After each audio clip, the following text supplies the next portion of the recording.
from the display.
Who is course 3?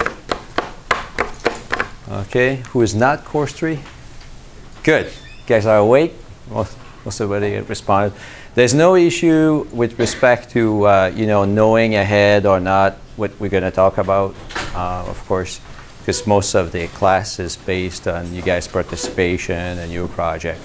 I will try to be in between, you know, to give some information, new information for those who are course 3, and at the same time not trying to lose those who don't necessarily know too much about material science. I'm Simon Belmar. I'm glad we have a great class this semester.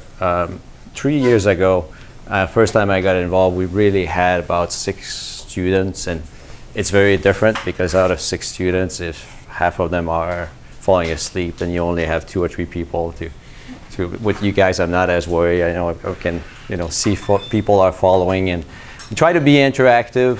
I have quite a bit of project experience. So I got my PhD from here in 2006. I worked 5 years for a big consulting firm. I was essentially providing advice and making recommendations on design projects.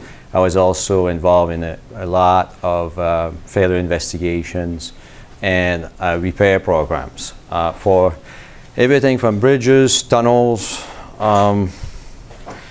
I worked on the erection of a new nuclear waste treatment facility, so there was a lot of regulation associated with that. Some stuff for aviation, aerospace. So it's very diverse. These days, I do a lot of oil and gas related work, so blowout preventers, pipelines. So it's the good thing about being a consultant is things change over time. Yes? You work for Exponent? Nope. And I'm glad I didn't, but we see them a lot. They have a reputation for a lot of turnover in the employees. And they also have a reputation for really charging a lot to their clients. But they do great work, and you know, it's definitely a place where you can learn consulting. We know probably too many people that have worked or are currently working at Exponent. One of my partners worked there about 10 years in Natick here. So we know, and I know Ron Natanison, who's a former MIT professor, essentially, that went full-time, and he's pretty much the head of metallurgy within the whole Exponent. So he's based in the Boston area as well. So I say this, I'm not a professor, I don't want to be. I'm a lecturer, so you can call me Simon or doctor, whatever. You can call me professor if you want, but I don't mind. Just to finish, so about half of my time spent goes into consulting work, and as I said, it varies from different things, so I just decided to go ahead and show you our current website. We do experiments, we do fine element analysis, we do material characterization. The good thing with us is we're not going to come up with a testing program based on what we like to do, because we do pretty much everything, from analysis of the load or analysis of the capacity of the materials. So we really try to answer the question with whatever is the best approach. If you go to a structural engineer, typically he's going to complain about the welding or about the material. If you go to a metallurgist, he's going to say, oh, the load had to be too high, kind of thing. So we do both sides of the equation, and I think that's what makes us useful in a lot of situations. The last thing is, since April, we did the 100K competition on an invention that I've been pushing forward. It's not really tied to this class, but it is materials testing. It's essentially a way to replace Rockwell hardness or hardness testing with something that is more accurate by scratching the surface. So instead of doing an indent, you can see here you go out and you poke in and you scratch. When you scratch, you plow the material, you get about 3 or 4 times more deformation than you get just by the indentation process. So you're more able to know what the deformation behavior of the material is. Hardness testing gives you one number, which is said to be correlated with ultimate tensile strength, but it doesn't give you a variation between change in yield strength and change in ultimate tensile strength, essentially the ductility behavior. So that's really what we're pushing forward. I was just back from a meeting Friday with a potential client, and they want to use it on 3 different things for pipelines right now. So we're kind of probably going to try to use some lab equipment that's existing as opposed to using our own device. The device essentially is meant to be much less expensive to use and a lot simpler to use, but for the moment I think we're going to use more or less of the traditional scratch testing technique to help them with their problem. So that would be enough of an introduction, and we can get in today's class. I am sure by the end of the semester you will understand a lot better from Professor Eager why we use so much steel. I wasn't there yesterday and Friday, but I've listened to that class a few times, and it's very detailed in terms of understanding what drives decisions for material selection. It's a very, very good overview of why we do things the way we do. It's typically based on performance. What's your objective if you're going to make and sell a product? You really want it to cost overall the less and still do the job. So the objective a lot of times is cost. Now, in terms of how we're going to do it this semester, I will tell you a little bit more in details how we process materials, and we will also talk about material properties. So in the grand scheme of things with respect to material science and engineering, we're really addressing approximately 3 out of the 5 parameters here in the pyramid. So this pyramid is just essentially a way, and there's no reason for why performance is to the lower right and that type of information. The pyramid is just showing relationship between processing, structure, properties, and performance. So if you really want to change the performance, you can play with all these parameters. So we know the answer that overall, steel can have you win on a lot of these parameters and make it what you end up using as a material, but it's not always true. In my part on casting today, I'll show you some example where we don't want to use a sheet metal component. We want to use something else for a variety of reasons. So the 3 main topics I'm going to cover is casting, deformation. I'm going to talk about joining, so there's more than 3, but and then all the mechanical behavior. I'm not going to go in too much details, but I definitely try to give you what we end up using as criteria. And we'll talk about corrosion in a way that I wish was taught to me back a long time ago, because I've learned corrosion. I've took classes when I was an undergrad. I was in the metallurgy program, and I ended up learning most of what I've been using as an engineer by practice, because the concept, the fundamental concepts are relatively simple, yet you need some basic information, like what's the rate of corrosion in water? Does it change if it's salt water or potable water? And this type of information, just to give you some framework when you're trying to come up with an answer. You know, somebody say, well, Is it going to disappear in 2 years because it's in water? It's very known that information, but it's practical, and therefore typically it's not taught in classes. So structural materials, which is really what we're focusing on. You'll see from myself and Professor Eager that we're not really going to talk too much about microelectronics. There are definitely a lot of people that spend their life doing that. It's very interesting, but we're really more into material that are there for the mechanical properties, essentially.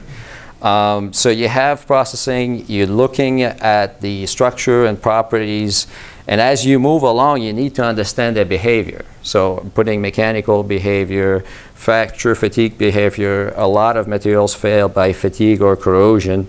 Eventually, once you know all of this, you can make your material selection, and you can predict the life expectancy of your component. But when you go to the actual service, and this is something we're going to come back a lot in the class, when you go to actual service, that's where you get your real road test.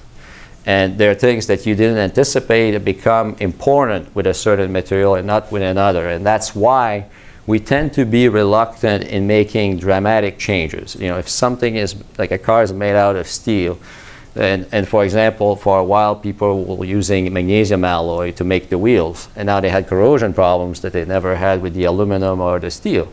Just cracking issues that just don't exist with the other alloys.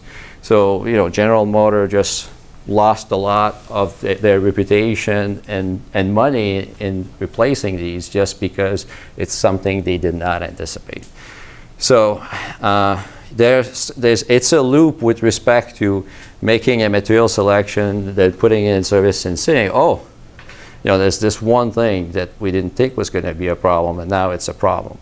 We have the same with plastics. I'll try to link in plastics, bless you, in the section on corrosion, because we think of plastics as, oh, the solution when we're in a corrosive environment, but you'll see a lot of conditions where it's actually not true. They do degrade as well, and they are a problem in terms of their reliability. You will get the handout. It's being printed, so don't worry about that. Does anybody try to access the Stellar website? Not yet? Okay. I don't know if it's up. I can put it up if it hasn't been up yet. So nobody has, have you tried or? No? All right.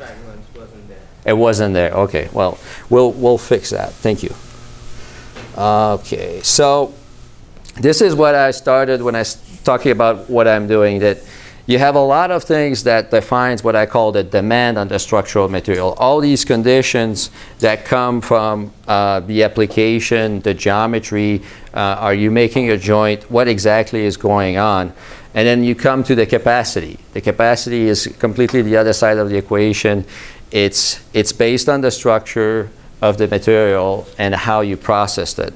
And there are different ways to essentially characterize that capacity. A lot of times we think about just yield strength and tensile properties, but fracture mechanics is one module that you have access online that we're not going to go through the details this semester, but if you're interested in aerospace, aviation, and even right now I have a project with power line poles in Texas. It's a big 500-mile line that was put up 2 years ago, and they keep having to replace the arms that are holding the conductors. Probably Professor Eager talked about it. Yes? No? No? Yeah? No? Yeah, to some extent. Anyway, even though it's supposed to be, you know, it's a power line, so you have 500 feet between different transmission towers, and you could think of it as dead weight because you know the weight of each cable. So it goes like this, there's a sag, and then you got this big tower, and it has arms. So if I'm looking at this on a side view, you get the vertical post, and you got the arms, and then you attach the conductors at the tips here, and there's many of them here. What we're finding is cracking at this location at the connection between the arm and the pole itself. And you would think that, you know, there's no snow load. There is some wind. but you would think that the static design, just the weight of the conductor, will govern the stress level and how you determine the strength of the connection. But they're finding essentially that it's the wind load. Even though these conductors are very heavy, when you look at them, they don't move too much. But with the wind, there's always going to be some change in direction of the stresses in that connection. And they're having trouble, and they ask me essentially to see how fast an existing crack will grow. And for that to do, in order to do that, I need fracture mechanics. I need to essentially go back to what the material is and look at, okay, I have a crack of this length, how is it going to grow over time? So it's a specific application, but it's not aerospace, it's not very advanced technology. We see it on cranes as well. Cranes, when you go around and you put the load down, you bring it back, there's a lot of cycling, and you can have big cracks. These are big components if you look at the bearing structure. So the idea of monitoring and knowing the growth of cracks is very important. We tend to forget that probably a lot of you don't know that just for aircraft fuselage, for example, you design the aircraft thinking there's going to be cracks, inch long in the structure, and it's acceptable. You essentially design for them to be big and create some leakage, being detectable almost visibly before they become a problem, so they can put a patch, they can replace it. It doesn't mean they make the design trying to get some cracks, but there will always be some stress risers, some differences that were not anticipated in the design based on forming, based on some anomalies in the material that makes the crack start typically in rivet lines or other joints. And they grow slowly. When you find them, there's a criteria as to whether you have to repair them right away or not. It's something that if you talk to an Air Force commander, because my PhD thesis, we were sponsored by the Navy, and they did not like the idea that there were cracks right from the beginning in all their flying equipment. But it's true. If you wanted it to make it crack-free, it would be too big, too heavy. So you make an analysis, a design that's called damage tolerant, as opposed to being immune to any damage, if you will. So that's when you need a lot of safety. A lot of other times, I'm talking here about stress life approach. The stress life approach is used for components that you cannot inspect. Like I'm talking about aircrafts.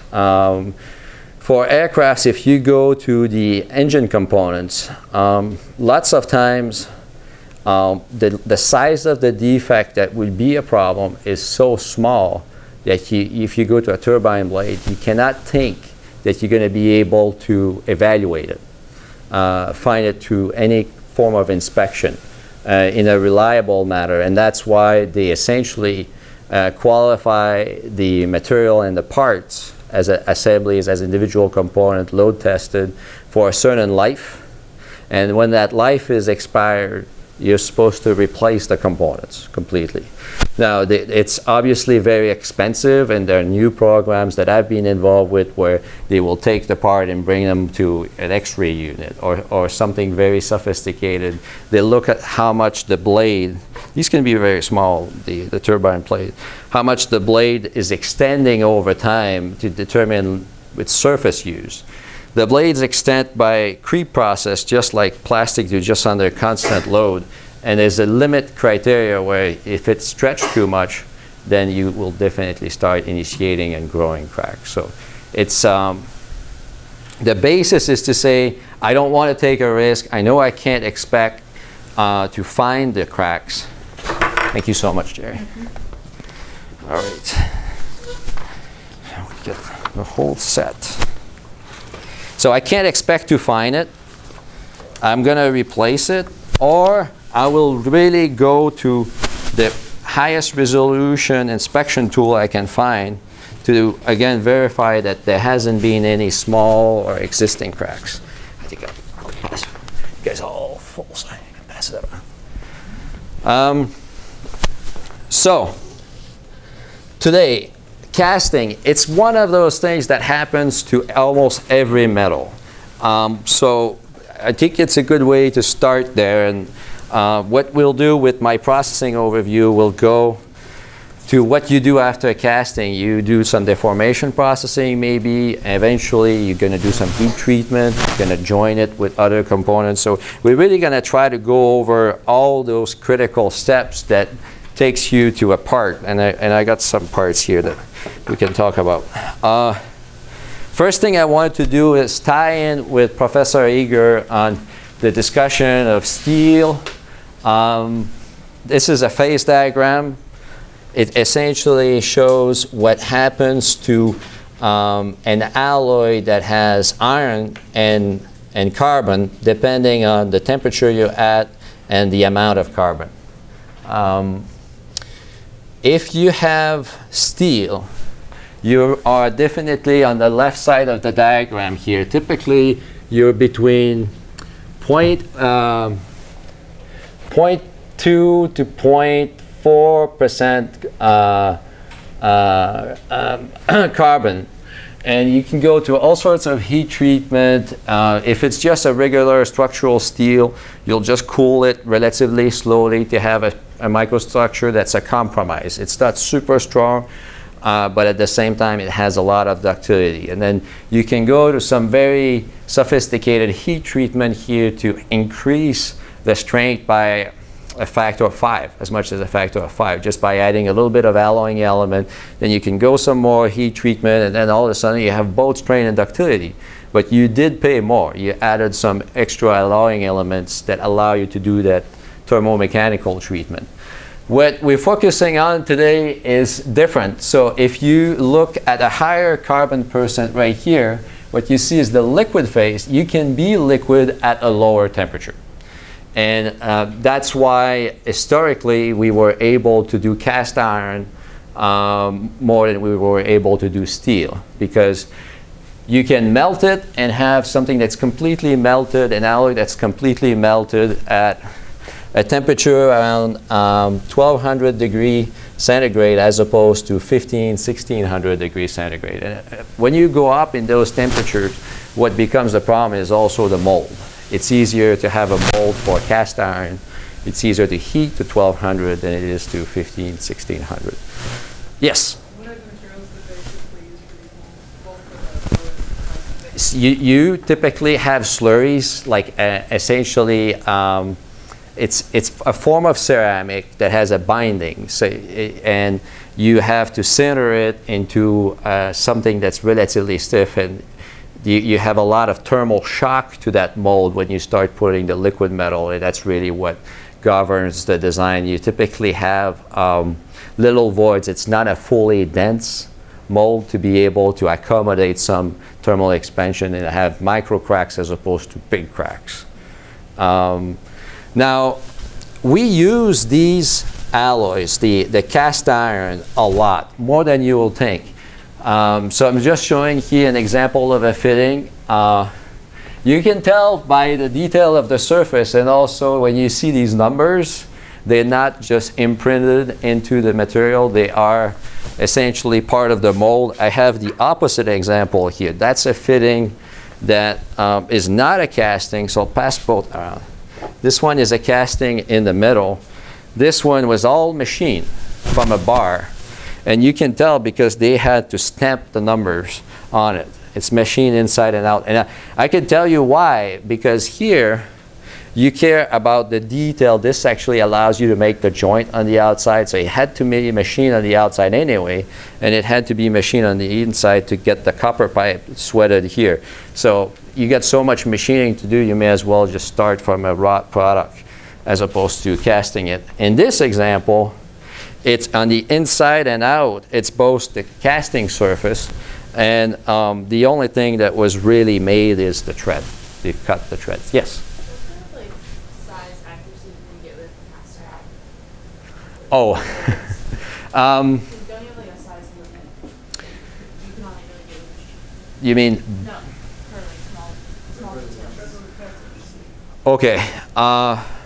You can go, a lot of times you're limited by your casting process as opposed to the alloy itself. So if you use a process where you heat the mold, that's how you manage to make very, very small part, because you inject the liquid metal essentially and control the cooling. They do the prongs for engagement rings, for example, by casting, and even though they're very, very small. But it's by controlling the conditions. There's always going to be a limit. I would say, you know, the size of the dendrites, which we're going to cover later, is pretty much as small as you can get. But there are cost limitations, and making a very, very small mold is actually more complex than making a big mold per weight. That's a very good question.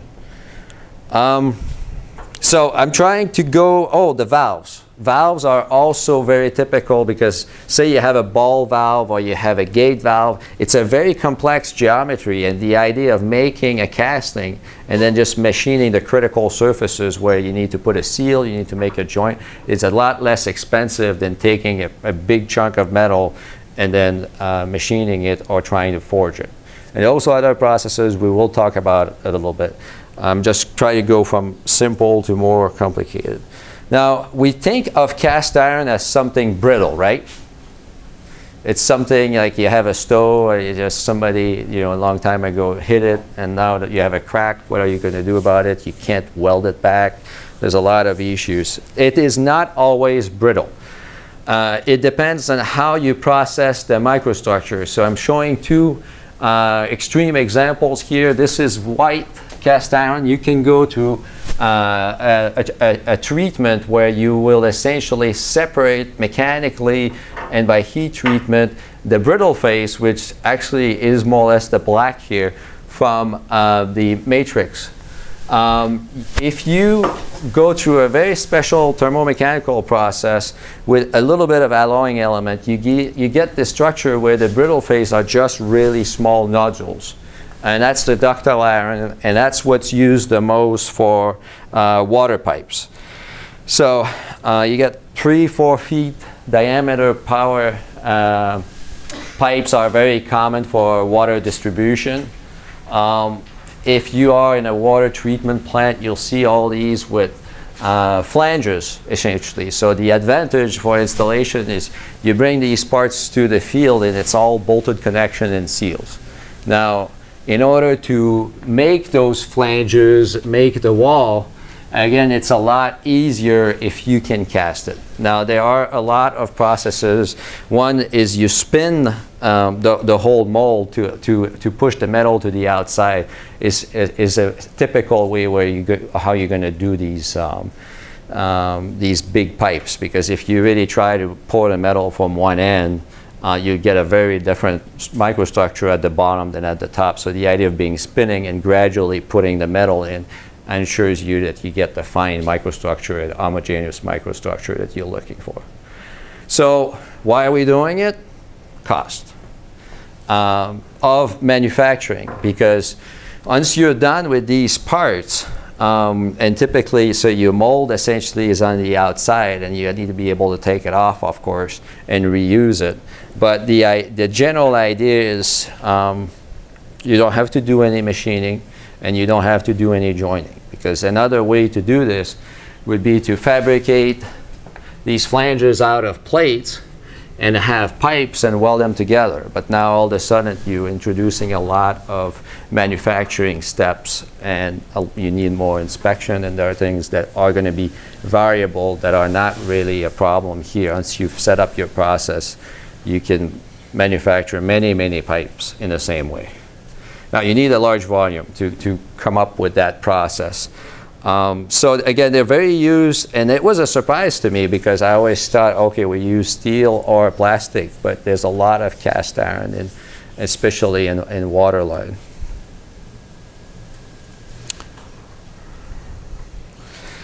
So you use the casting if it's going to increase your overall performance. And I got one of those here. It's an aluminum knuckle for a small ATV. or as a part of the manufacturing process. And so we'll cover both, one example of each right now, just to make sure we're all on the same page. This knuckle is made out of a sand cast. And you'll see the high roughness on the outside. The place it fits, I think you may probably be able to see it. It's right here. But it's for the rear wheel instead of the front wheel. So what happens with these little suspensions, it's the same, well, there's slightly different designs, but here we're looking at an ATV, and you see what we call control arm. So this is the black tube frame that you see there, an A-frame. It's got two members with some diagonal, and it's tying back to the main frame. So you got a lower and you got an upper. So think of the same on the rear wheel, except that you don't have to be rotating, and that's why you just have a bushing as opposed to a free joint. And here you mount the hub for the wheel and everything. So what you'll see is it's all cast except that the machine where they're going to be putting the bearing and the bushings as well. So why did they do that? They decided to use aluminum for weight reasons. It's essentially a bending application. So in bending, you get a lot more out of the aluminum than you get out of the steel, because you can make it bigger. So you gain in terms of your cross section. It's a factor of 2 or 3 for strength. Anyway, it's either the square or the cubic function of the depth in this bending application. And the cast aluminum, if it's not welded, if it's just cast, it has a reasonable fatigue strength, because the problem with these is there's going to be cyclic loading. If you had to put a weld there in this component, it would be a very different situation. The aluminum welding doesn't give you the strength that the steel weld will give you. But because you can make it as a single part here, it's an alternative to make it out of the same material as all the frame, because everything else here, what you see in black, is just regular, relatively high strength steel. But it's structural steel that's been powder coated to have, you know, a decent corrosion resistance up until you lose your coating. When you lose your coating, it corrodes just like if you didn't do anything. There's no zinc galvanizing on these components, unfortunately. You use it as a standalone component also, so you have a performance aspect. It's going to be lighter, but also a sand cast aluminum is very, very cheap to produce, because you don't need to heat up the alloy more than about 650, 700 degrees C. So all the molding technology is very, very easy to make these molds and essentially have a relatively large scale of fabrication. You can make hundreds of these in a very cheap manner. You don't need to be doing thousands of them at the time to be cost effective, which is the case if you go to more sophisticated casting processes.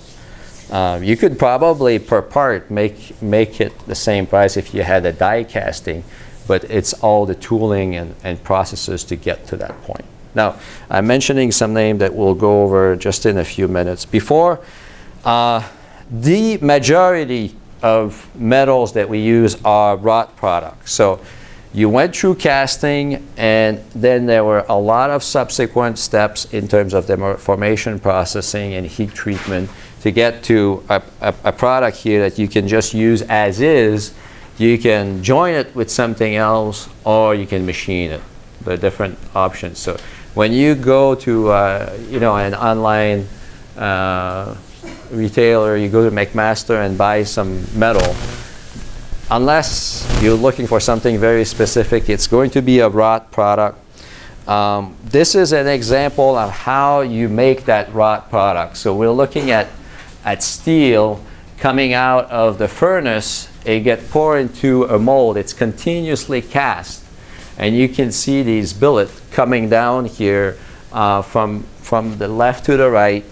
and they're going to start getting cool because you don't want them to cool too quickly. There's a controlled cooling rate that you're looking for.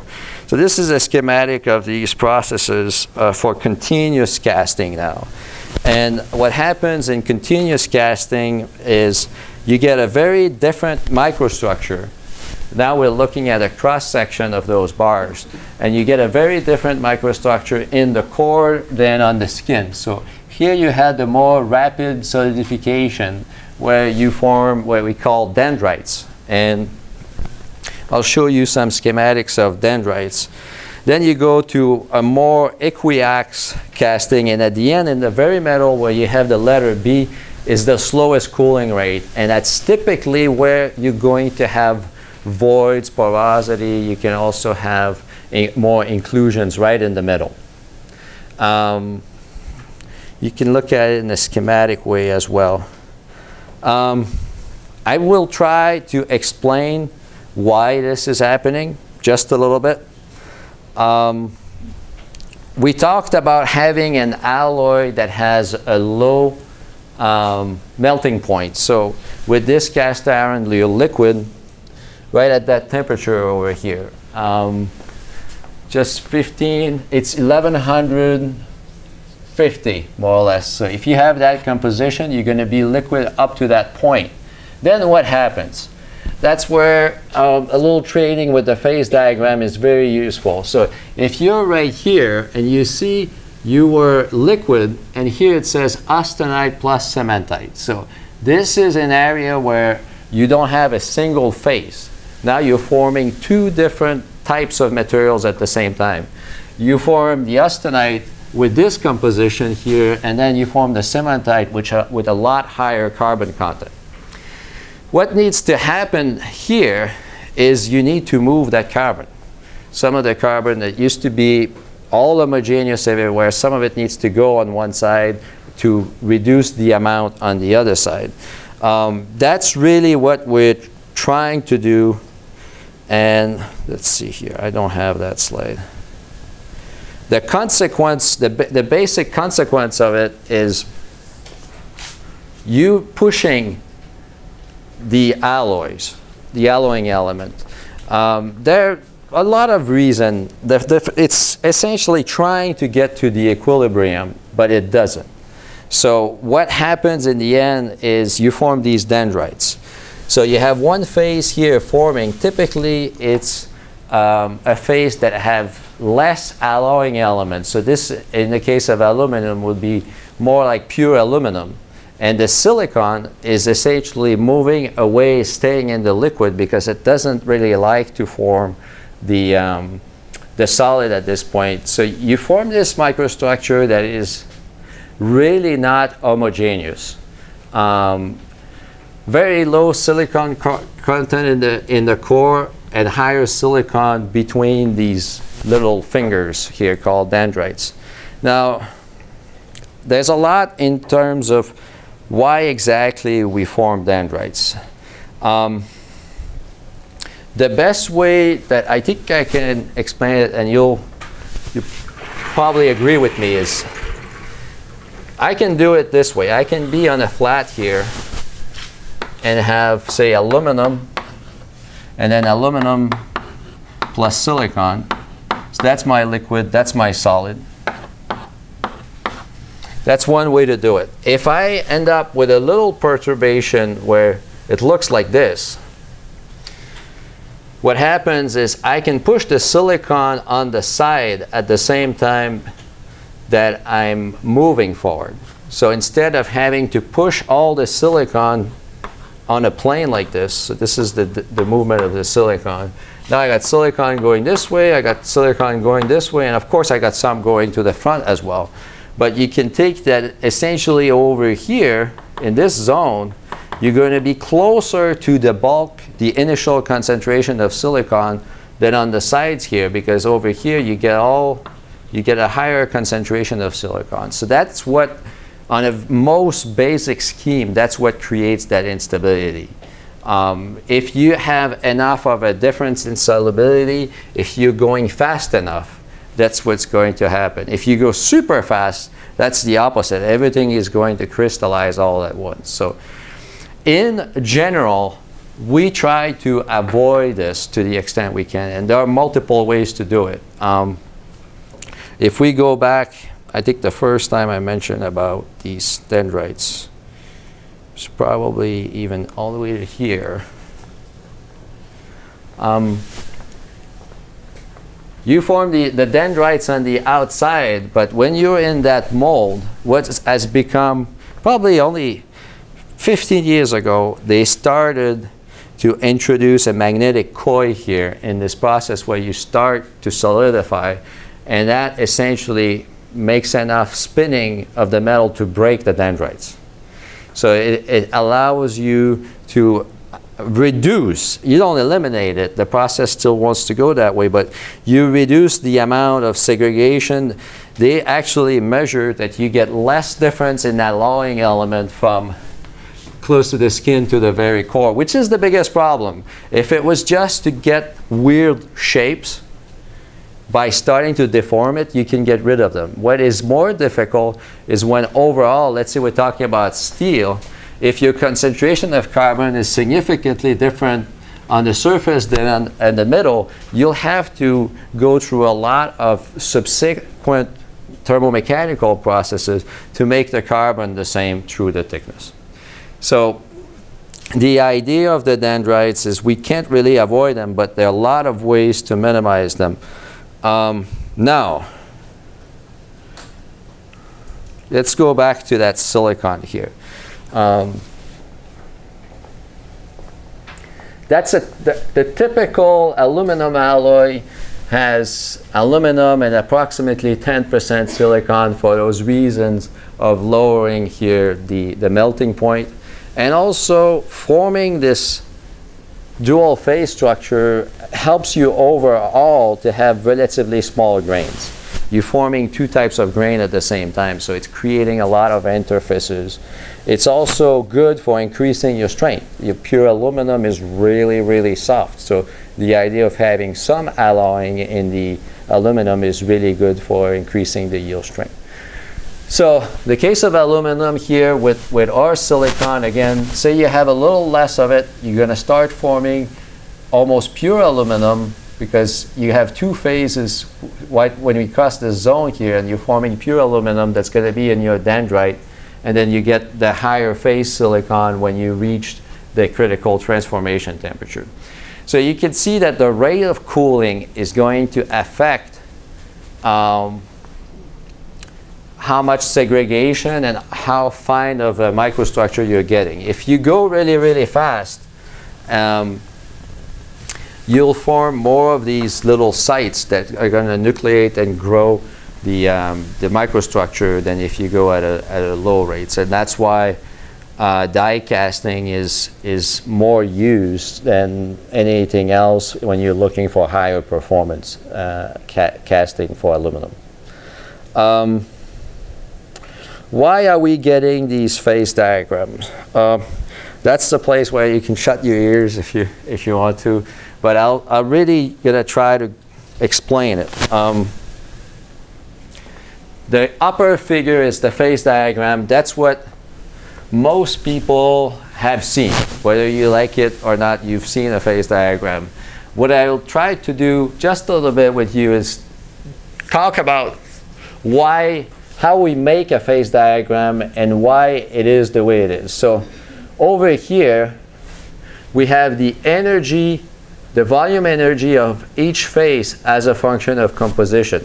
It's a different way of looking at the multi-phase solution. So this is at a very specific temperature. When you have a temperature, you get a certain energy for each phase, essentially. So we're only looking at one height on that diagram over there. You're looking at the temperature T1, and what we're trying to do is define why are we having the line for the alpha phase over here, and why we're having essentially the beta phase line over there. What happens is if you're at that lower temperature, the liquid energy, overall energy, is higher. Therefore, you don't have that liquid. But between the alpha phase and the beta phase, there's the energy is a very strong function of composition. So the alpha phase here does only want a certain amount of the component B here. So as you keep going up, it's kind of a parabola shape, and it keeps going up and up and up and up.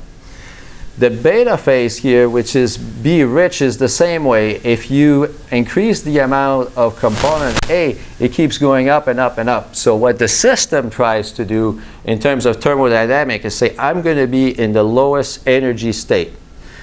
And so that means if my overall composition is here, I'm going to want to have a certain amount of that alpha phase and a certain amount of that beta phase, because all the other states of energy for that temperature are much higher. So you essentially, if you're going to construct this, which I've done way long time ago, you have to create an energy model for each phase. And once you have it as a function of composition for a given temperature, it's only a question of minimizing the energy. If we were to go to change the temperature to a higher temperature, what happens is that liquid's coming down, and then all of a sudden when it's starting to reach here, there's going to be from here to here, for example, where it's going to be liquid. Plus, if I go this way, say the liquid is like this, now I know I got a liquid a certain amount, and I got the beta phase. So it's kind of a nice way to think of it in terms of energy. Now that energy is what we call the free energy. It's a combination of the bonding energy and the entropy or disorder energy. It's all inclusive here because there's a lot going on when you go from a solid to a liquid in terms of both the bond energy and the level of disorder. You're a lot more organized in the solid, and you have a lot more stored energy. So it's really a nice way to think about why are we having these phase diagrams, where are they coming from. Now, if you wanted to look at another possible phase, sometimes you have 3 phases.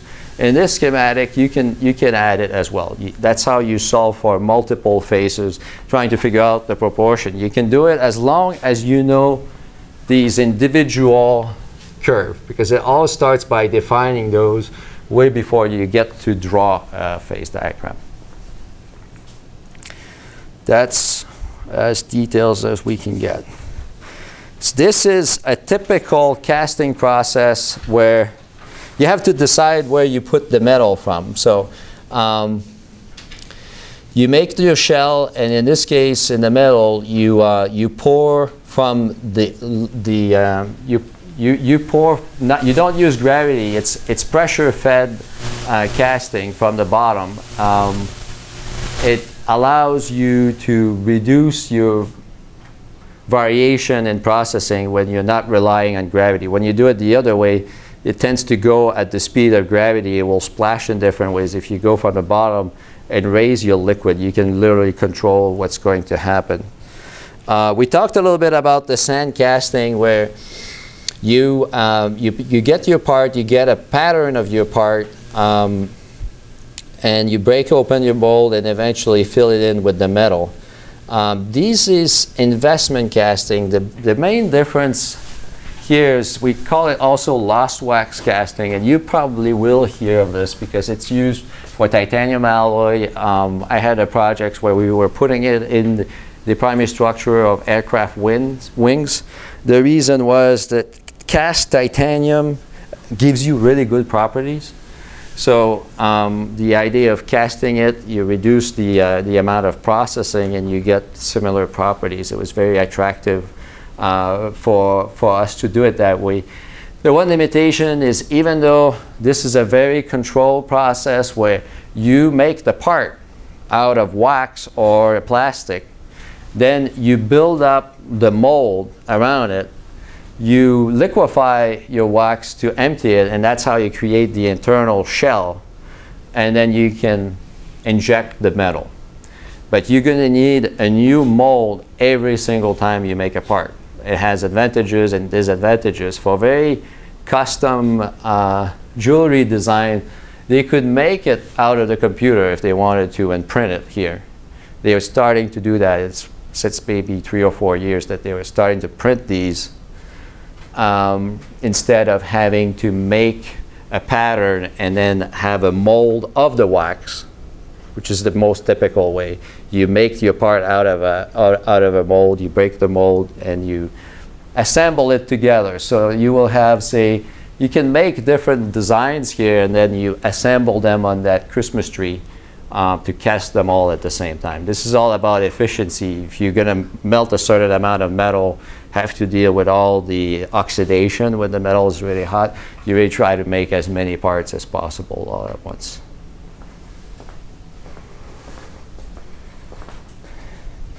Centrifugal casting, again, is what's used to make these big water pipes. And they were also using it for the jewelry, even though it was not the most controlled way of doing it. It's not very expensive. It's just a little, it's almost looked like a washing machine where everything spins and you got your liquid metal in the middle and you start just pouring it. It's on a disc and it feeds into the different molds. So you just have a very small machine for this, control the environment. Either you put a shielding gas or you do it in vacuum typically. Die casting is what you may be more familiar with. You got 2 molds of metal, press it together, and you inject the liquid. It's the equivalent of injection molding for plastics. You can reuse the molds. You can have all sorts of cooling systems. It can be very optimized. It's used a lot to make aluminum wheels. You have to do a careful design because when you look at this in cross-section, you have so many different variations and thicknesses that the worst can happen is you're trying to feed into the end here of your casting and everything solidifies before you get there. So there's a lot in terms of the melt temperature and how you control the temperature of your mold to get as homogeneous of a structure as you can get. It will not be perfectly homogeneous. So what happens with these designs, you have to think about where your stresses are going to be really high. So in this corner here, that's where you have a lot of bending. So the worst could happen there is you have a tear or a crack or a big inclusion from all the way back to the casting process, and then you start initiating fatigue cracks. So there's a lot to be, and then sometimes they'll still do a final machining depending on exactly what the process is, but it's a lot cheaper than starting from a huge cube of aluminum. With steel, typically they're formed. I don't know of any steel wheel that would be cast. You can have some castings of steel in building structure, like the moment frame connections in building that have to be resistant, say, for seismic application. It looks very special that you'll use steel there, but it's just in the way that it's processed that it has the ductility that's needed for resisting these very dynamic loads, if you will. So that's not the right slide. We talked about that you can use castings as parts. Go ahead. I'm just curious. On the casting? Yes. So, do they use actual mechanical filters to get rid of inclusions before it goes into the injection system? Like, how do they actually prevent that? Well, so a lot of inclusions will, sometimes you have an impurity from the mold, but you avoid that in this situation typically here. You really you clean everything from one part to the other. The way you get the inclusion is there will always be some oxygen, some other components in your system that as you cool down, the solubility of them is going down. So if you put a filter when it's really liquid, you won't pick it up because it's not solid at that point, but it will solidify just before you get to solidify your alloy.